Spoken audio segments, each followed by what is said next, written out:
لو حاسه ان جوازك بقى مختلف وانكم مش قريبين من بعض زي الاول، المشكله مش في الجواز، المشكله في الارهاق بيخليكي تشوفي جوزك كعبء اضافي بدل ما تشوفي ان هو سند ليكي وشريك حياتك. اول حاجه بتحصل انك بتبقي عصبيه جدا معاه من اقل حاجه، كلمه واحده غلط او حركه بسيطه تخليكي تنفجري فيه على طول، وتبداي تحسي انه مش بيفهمك او مش شايف التعب اللي بتمري بيه، وده للاسف بيخليكي تبداي تحسي بالوحده حتى لو جنبه. كمان بتفقدي الرغبه في الكلام معاه او انك تشاركيه في اي حاجه، ما بقاش عندك طاقه للكلام العادي او حتى انك تسالي يومه كان عامل ازاي. والمشاكل بتبقى على اتفه الاسباب، لان طاقتك خلاص وما عندكيش طاقه للتفاهم او الحلول حتى الهاديه والبسيطه، وتبداي تشوفيه مسؤوليه زياده بدل انه شريك، كانه طفل ثالث محتاج رعايه مش راجل المفروض يساعده. والحميميه والقرب العاطفي بيبدا يقل طبعا، ما بقاش عندك اي طاقه للعطاء او حتى الاستقبال العاطفي. واخيرا بتبداي تلوميه على كل حاجه، حاسه انه السبب في تعبك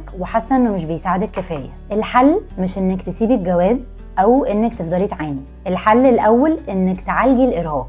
اتكلمي معاه بصراحة على اللي انت بتمري بيه، اطلبي مساعدته وخدي وقت لنفسك عشان تقدري ترجعي للعلاقة بس بشكل ايجابي. شاركوني في الكومنتس ازاي الارهاق او الاحتراق اثر على علاقتكم، ولو عايزين الكورس عشان يساعدكم تمروا بالمرحلة دي وتعدوها اكتبولي كلمة بيرن اوت في الكومنتس.